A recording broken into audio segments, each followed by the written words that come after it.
Fath mavsuli aytgan ekanlarki, kimdaki Allohning muhabbati joylansa, qalbida dunyodan lazzat topolmay qoladi degan ekan. Va Allohning zikridan bo'shamay qoladi. G'ofil bo'lmaydi. Endi Alloh subhanahu va taoloning muhabbatiga erishtiradigan amallarni yuqorida farz va nafllar deb aytdik. Shularning orasida eng farzi qatorida ham, nafllari qatorida ham eng Alloh subhanahu va taologa tez yaqin qiluvchi va eng yaxshisi qaysi desa, Habbob ibn Alat aytgan ekanlarki, sahobalardan roziyallohu anhu, Alloh subhanahu va taologa nimani istasang o'shan bilan qurbat hosil qilmaydi. Istagan narsang bilan Allohga qurbat qil. Ammo bilginki, Alloh subhanahu va taologa o'zini kalomi bilan yaqin bo'lganchalik biror suyukli narsa bilan yaqin bo'la olmaysiz. U farz maqomidagi o'qilish bo'lsin, namozga o'qish kabi.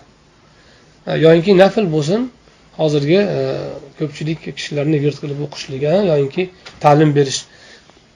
Qur'on bilan yaqin bo'lish, uni o'qish bilan yaqin bo'lish, uni tadabbur qilish bilan yaqin bo'lish, uni o'qitish bilan yaqin bo'lish, unga amal qilish bilan yaqin bo'lish, hammasi kerak. Banda Alloh subhanahu va taologa Qur'on bilan yaqin bo'lganchalik biror narsa bilan tez, oson va suyukli mahbub bo'la olmaydi. Boshqa bir hadis sharifda Rasululloh akram alayhisolatu vassalom aytganlar, Abu Umama roziyallohu anhudan rivoyat qilinganda, "Ma taqarraba al-ibadu min Allohi bimithli ma kharaja minhu." Bandalar Alloh subhanahu va taologa o'zidan chiqqan narsa bilan yaqin bo'lganchalik boshqa narsa bilan yaqin bo'lish olmaydi. Ya'ni Qur'on. Qur'on Alloh taolodan bizga indirilganmi? Allohga qaytish o'sha orqali bo'ladi va Allohga yaqin bo'lish eng asosiy o'sha Qur'on bilan bo'ladi degan ekanlar. Yana bittasi zikrdan bo'shamaslik. Rasululloh akram alayhisolatu vassalomga eng afzal amal qaysi deb so'ralgan paytda u kishidan bir rivoyatda tiling Allohning zikridan qurimasin deganlar.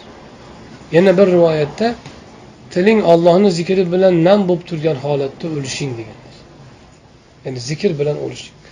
Nam bo'lib turgan deyishlaridan murod qurimasin deb, to'xtamasin degan. Namlik so'zini, ya'ni la yazal lisanuka ratban bi zikrillah, ratban deganlari yoki min zikrillah, nam bo'lib tursin degani ayrilmasin zikr degan. Va shu bilan birga namlik odatda hayotni beradi, o'simlik. Tilingning hayoti o'sha degan. Yana biri go'yoki o'sha zikr to'xtasa tiling qurigan bo'ladi, go'yoki hayot qurigan bo'ladi til degan ma'noda rotib so'zini ishlatganlar. Shuningdek, namlik odatda tez quriydi, o'shuning uchun zikrni uzmaslikka ham dalolat qiladi.